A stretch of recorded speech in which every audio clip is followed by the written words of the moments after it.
یو ټکی درته وایم چې وټله دی دا عبادت دی. نو مهرباني به وکړې سهار وختي به اودس وکړې 2 رکعاته نفل به وکړې اودس به وکړې بیا 2 رکعاته نفل. کوم چې ما پسې مونځ کوئ زما مقتدیان دي که تاسو برکتجان مولوي صاحب له وټ پار نه کو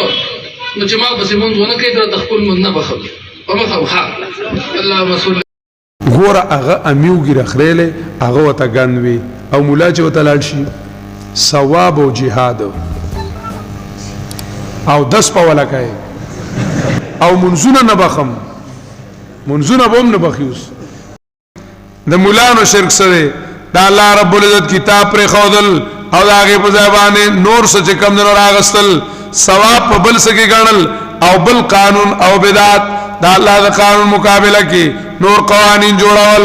یا لکه عوام چې دغه کار کوي د سیاست ما ته یو سړی وي په ګاډي کې سر روانو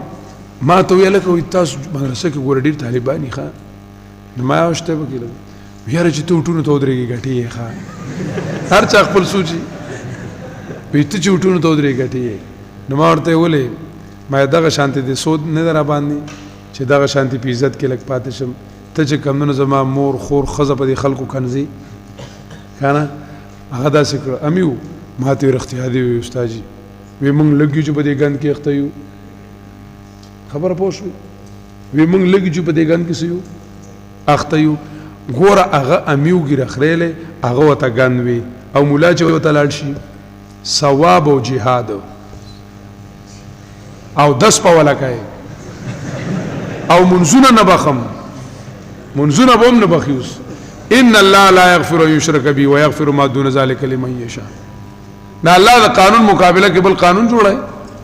دا الله رب العزت د دین مقابله کې بل دین جوړای دا مولای چې کوي کنه دی وته دین وای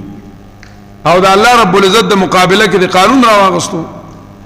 ان الله لا يغفر يشرك به دا سوره نساء دی کې باباګان نشتا